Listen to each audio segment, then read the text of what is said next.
Namutikwa w'enkuba afudde eby'emmalya g'ekyemisano olwaleero azingamizza emirimu mu bifo eby'enjawulo wakati n'okwetoloola ekibuga nga mu bifo ebisinga eby'entambula bisanyaladde. Yo mu industrial area amakubo agamu gasaliddwako amataba ng'ab'ebigere n'emmotoka tebakyasobola kutambula kyere ng'emmotoka zibadde zisimbye kasota nga zitambula kasooba okwewala okutubira.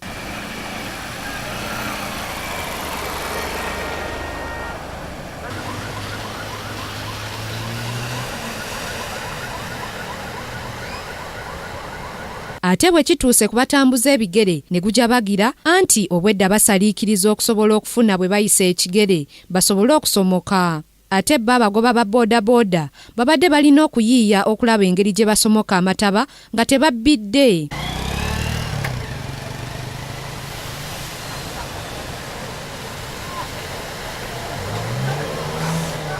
Naye bo abantu banenyeza gavumenti okwesuulirayo ogwa Naggamba ate nga bamanyi ddala ekyokukola okusingira ddala nga bazimba enguudo ne bataziteekamu miwaatu amazzi mwe gayitira. Embeera eno njogerako ku lwa gavumenti kulaba nti tokola channels ate ng'emanyi nti amazzi gayitawo buli kuba kutonnya go gaba gayitawo kubanga n'obugeba ng'etonnya entono gafuluma mu kkubo n'obugetonya nnyingi gafuluma mu kkubo tiwaliwo channels.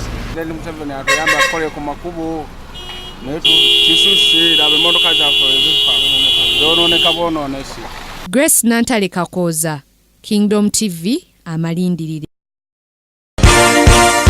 This is Kingdom TV.